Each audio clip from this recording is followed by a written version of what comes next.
everybody, and welcome to the Lair. Happy Valentine's Day. Today, I have a very special guest in the studio with me.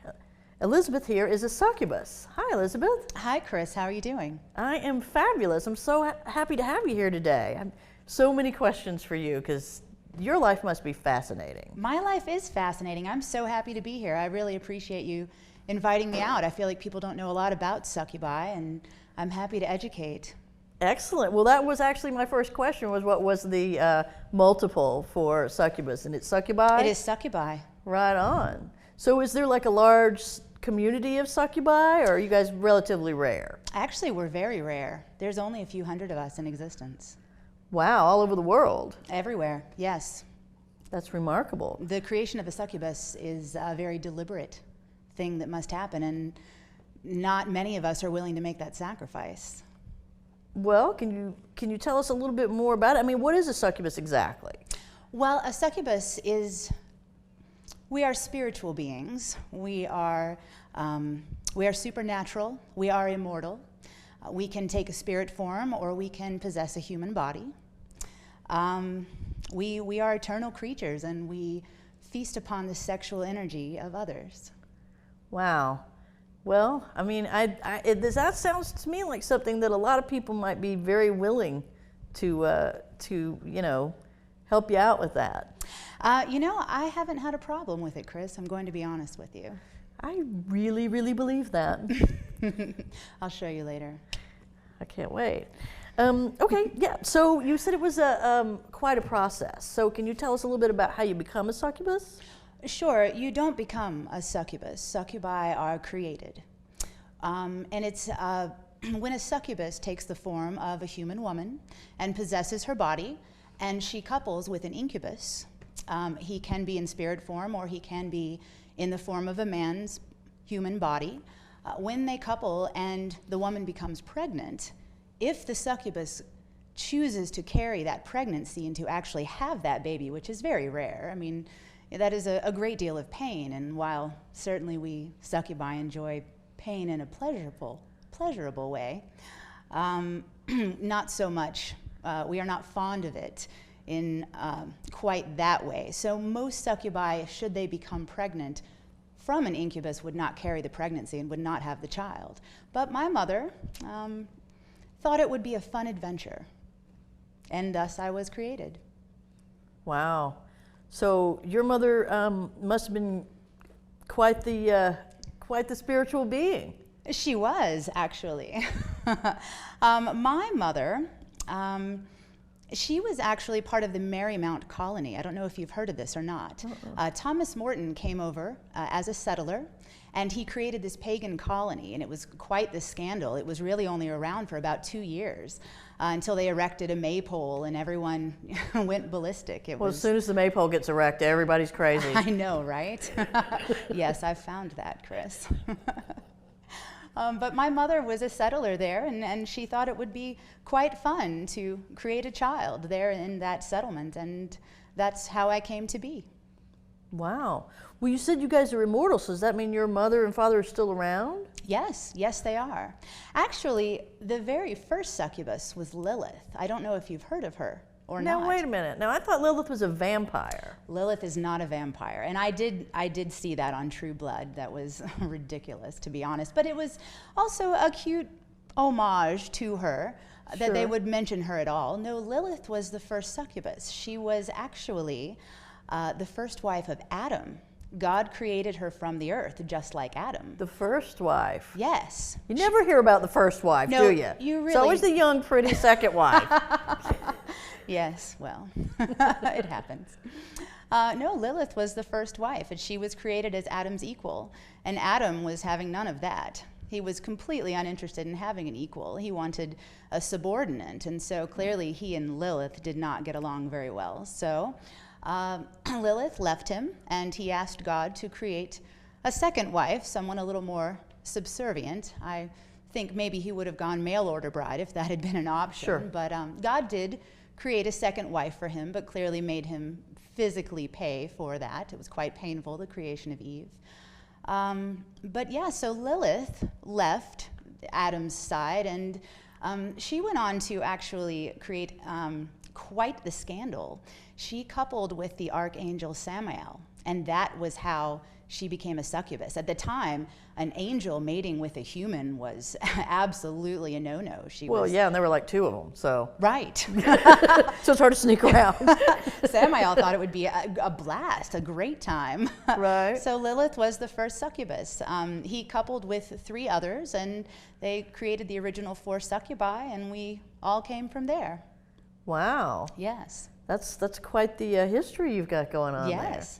And tell us a little bit about the males, the incubus. Are they the same, or? Well, to be honest with you, we're all created as succubi. We are actually not female, we are hermaphrodites. As you know, sexuality and sex is fluid. We are happy to choose a gender when we feel like it, but when we're in spirit form, we can change between being a succubus and being an incubus at will, at random. Oh, well, that comes in handy for, you Oh, know. yes, it does. It just opens up the whole smorgasbord, really, doesn't it? There's no reason to put parameters or boundaries such as that on a sexual encounter. Sure, I can definitely see that. I know you can. So, okay, so you originated in this, was it Morgantown colony? Marymount. Marymount. Yes. Right on. So Yes. you've been living here in the States or colonies ever since then? Yes, I generally stay in the States when I take a human form. Of course, when I'm in spirit form, I travel the world and, you know, have fun everywhere. So you don't always look like this? No, I've been inhabiting this body for about a decade. And I'll, you know, I'll enjoy her as long as I am still enjoying her, and then I'll move on to the next. Sure. Well, I guess the human bodies wear out eventually since we age. They do. Shh, there's no need to talk about that, Chris. Yes, but that's I mean, I got to compliment your choice. Thank you. Very nice. She's been a lot of fun. I guess. All right. So so you said that your mother and father are still around. Yes. And do you guys have like a big family, or do you have some kind of community that you're a part of? Not when I'm in a human form. I'm very much a loner, as we all are when we take a human form and we live here on earth with everyone. When I leave this human body, I will return to the spirit world, and I will be with those who are not in human form, and it will be a reunion, and it's fun for a while, but you know, like visiting home, there comes a time when it's time to leave. Sure. I think we all know about that. Absolutely. We've just had the holidays a few months ago, so you know how it is being at home. Yes, I have not forgotten. Okay, so can you tell us a little bit about how you feed exactly? I can show you. Well, I mean, we know we got to keep our rating, so. Okay, fair enough. Well, I choose a partner for the evening or afternoon delight, however I'm feeling, and I take the sexual energy of that partner as we couple. So you just have sex with them, and their sexual energy is what feeds you? That is what feeds me, yes. Nice. Okay, and so do you ever kill your prey, or they always live through it? Well, sometimes yes. I never kill because I mean to, but it turns out that some people are stronger than others. I certainly try to choose those with strong sexual energy, but you know, sometimes I get overzealous, or perhaps, I know, right? Whoops. like with this one, honestly, it was that, you know, I thought she was a bit stronger than she was, and I, of course, got a little eager, and so that is actually the right time to take a human form, is when you are in spirit form and your partner for the evening, as their life force leaves, that is when you want to take that body. So I chose her then, but I try, certainly, you know, mating with a succubus is exhausting, clearly. But the things that you gain from it are, well, they're priceless, to be honest. Orgasms, stained sheets. Knowledge. No, Sure. I'm there to expand the mind. I'm there to teach and to educate and to... Well, yeah, I mean, you certainly have more experience than most humans. Well, yes, and I find that most humans are quite uptight. They're uncreative. You know, there's so much out there. There's no reason to lock yourself into one set of parameters and to not be willing to explore anything else. There's so many possibilities. There are a lot of possibilities. I mean, that would be like, you know, having a peanut butter and jelly sandwich every day for the rest of your life. There's so much more out there. Or, you know, being married. Right, so I've heard. I see what you did there. Well, thank you. Okay, so do you have a preferred victim type? I mean, do you prefer a particular gender, or, I mean, do they have to be super attractive and super young, or? I definitely look for a certain level of sexual energy. I find that humans are much like fruit. You know, there is definitely a time when they are too ripe. Not ripe enough. And then there is, of course, the time when they're overripe. So you're looking for the middle ground. You're looking for their peak of freshness. I find that for young men, their 20s and 30s are generally that time. For women, it's later. It's 30s and 40s. So these are absolutely who I target. I'm just looking for a certain level of sexual energy and partners that I feel can withstand my particular area of expertise. Right, because you said it was exhausting. It is exhausting. But it's not work.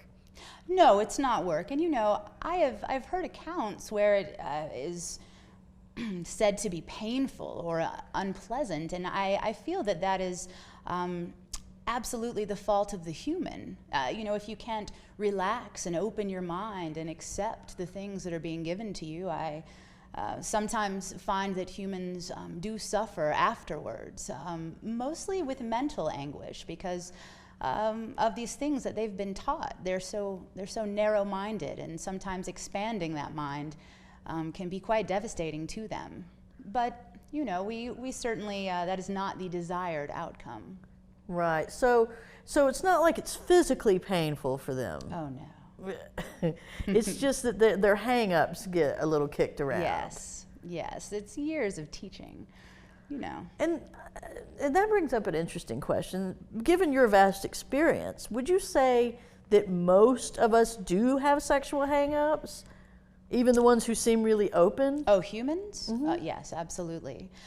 Though some are more willing to be educated than others. Sure. So that seems like it would lend itself to a certain personality type, maybe someone who's a little more submissive. Oh no, I enjoy all sorts of personality types. They are, each is different, you know. Again, like food, you know, sometimes you're in the mood for Thai, and sometimes you want something spicier, sometimes you want, you know, chicken. It just depends on for what you're in the mood. That makes perfect sense to me. All right, so tell us what's the best thing about being a succubus? Well, basically everything. You know, life is one adventure. You get to move from one to the next. It is always exhilarating. It is a gluttonous lifestyle, but it is what I was born to do. So I enjoy it very much. All right, so what would you say is the worst thing about being a succubus? Oh, I guess the one downside to being a succubus is the fact that your life is nomadic, and it is you don't really establish any long-lasting friendships except for those with other succubi, with your family. Right. It can be a bit lonely. Oh. Yeah. That's kind of sad. Well, it is a little bit. You know, you have to be careful when mating with humans, because if you do so on a regular basis with the same human, it is very easy to kill them. Sure, I would think so. They need to replenish, to regenerate. So you must move from one partner to the next, and it's just difficult to have any ties or any lasting relationships.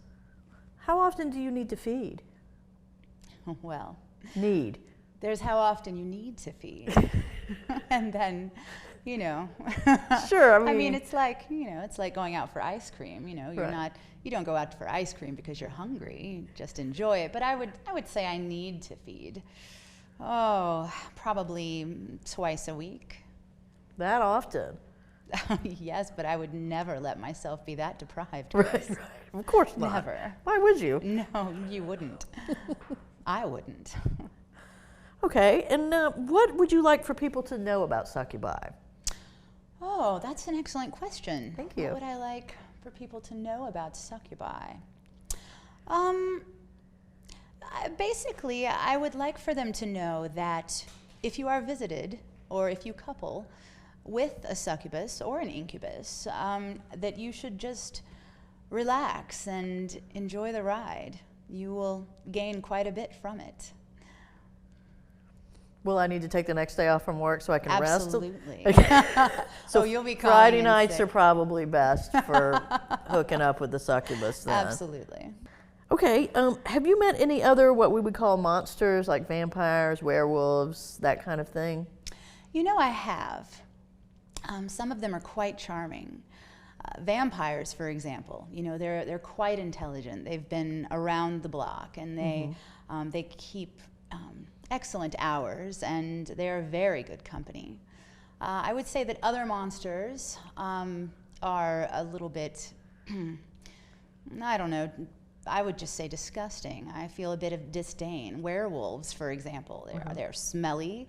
There's not a lot of personal hygiene happening. You know, it's called a wax. Go for it.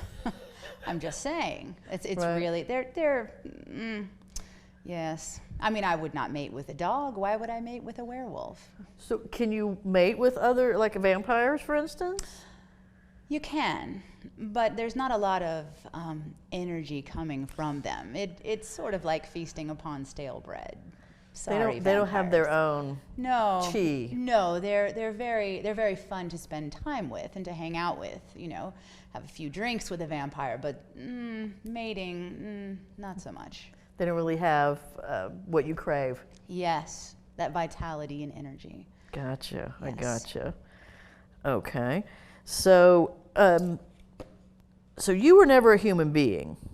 But if you could become human, would you do it? Well, I'm human right now, Chris. Being in a human body is exhilarating. The answer is no, but let me explain why. Okay. I love being in a human body. It is completely different than being in spirit form. When you are in spirit form, you don't have the same sense of touch and taste, and things are so amplified when you're in a human body, which is absolutely delightful. But if I were human, when I died, I wouldn't have the option of going on to the next human body. I do enjoy coupling in spirit form, but you know, sometimes you feel like a nut, sometimes you don't, so to speak. Right, right. Which goes back to the question about your preferred prey. That is true. You don't really have a preference there. Oh no, it's all fun, and I also enjoy. That is the thing. The huge benefit to being in spirit form is that you can go between succubus and incubus. You don't have to choose your sex. When you take a human body, clearly you have to choose the sex. I tend to inhabit females, but sometimes it is fun to inhabit a male as well. Personally, when I do take over a human form, I tend to stay there for a while. I don't like to be wasteful. Well, that seems pretty reasonable. I mean, once you've already had that oops moment, you might as well hang on to it for a bit, take it for a spin. You know, if you hit the deer on the side of the road, there's no need to leave it there. Bring it home. Chop it up. Yeah, that's an interesting metaphor you've chosen there. All right, so can you tell us a story about being a succubus? Well, first of all, succubi do not kiss and tell, but I do have a few things that you may not know about how succubi have influenced the world. The first is, are you familiar with Catherine the Great? Of Russia, of course. Yes. Catherine is legendary among our community. She had the most sexual energy of any human that has ever been born. She was absolutely insatiable. I wish that I had been created at the time that she was living. She was legendary amongst us. And, you know, she didn't die mating with a horse. She actually herself wanted to become a succubus. And while Archangel Samael had gotten in quite a bit of trouble for coupling some time ago, he was given permission to make her a succubus. So nice. She actually died while coupling with him. He had taken the form of a horse to please her. You know, it was her thing, but her body wasn't able to withstand it. But it didn't matter. She went on to be a succubus. Wow. Yes. So... see, now I thought that story about the horse had been discredited. Well, her servant came in and saw them, and he saw Samael in the form of a horse, and that's where that story came from. So, of course, when they came, you know, to get her body, there was no horse there, and that was why the story had been discredited, because she was there by herself. It wasn't the weight of the horse; it was actually the energy. I mean, Archangel Samael, he's the most legendary lover. I didn't know that either. Oh, yes. I'm not that familiar with the whole angels thing. No, I understand. I'm focused more on the demon side. Well, you know, angels and demons, we go hand in hand. You know, it is all relative. It is all about choices and viewpoints, and you know, just how square and narrow you're thinking. I gotcha. Not everything needs to be in the light. Some things are better in the dark. Absolutely. Excellent, excellent. Well, tell me this. Are there any currently in human form succubi or is it incubi? Incubi that we might know in our everyday, I mean, maybe some famous people? There have been a few. Actually, most of the succubi, I feel, keep it under wraps. They are not so loud with their adventures. Right. But Caligula was a body being inhabited by a succubus, as was the Marquis de Sade. Both of those got a little out of control. They did. They did. Not every succubus has the same set of moral structure. And actually, Caligula was pretty well behaved. The Marquis de Sade, I felt, was, Caligula. He was the greatest educator of all time. I don't think his senators would agree with you, but they loved it. They were perhaps unable to handle it, but also Larry Flint was an incubus. Hustler, right? Yes, yes. There were others that were affected more by their encounter with a succubus or an incubus. I feel like one of the saddest cases that we've seen is J. Edgar Hoover. He became so obsessed with sex and the sex lives of others and controlling other people with that after his encounter with the succubus. He went mad. He was insane. I was very surprised that he kept his job all of those years, but so sometimes coupling with a succubus can drive you mad, can cause things to become, I believe, what humans would refer to as perverted. Gotcha. We don't like to use that word. No, I mean, it's so judgmental. Well, it is. Okay. Yes or no? Bill Clinton? No. No? No. I really thought. Monica Lewinsky. See, I knew it. I knew there was something going on in there with that cigar. Absolutely. You know, the thing is, it doesn't matter how attractive you are when you're a succubus. I don't think she's unattractive. I don't know why she gets so much hate. No, she has done quite well for herself, but she generally flies a little more under the radar than all of that. No, Bill Clinton was absolutely unable to resist her. Well, there you go. Absolutely. So you guys were that close to the presidency. Yes. Well, more like that close. Well, wait. More like... Is it that close? Or? You know, I didn't ask her. Again, we try not to kiss and tell. Right on. Well, I thank you for being here with us today, and I hope you enjoy your Valentine's evening. I'm sure that you will have a hot date tonight. You can thank me for having you. I definitely will. All right. Well, thank you very much, and we'll see you next time on the Lair. Good night, everybody.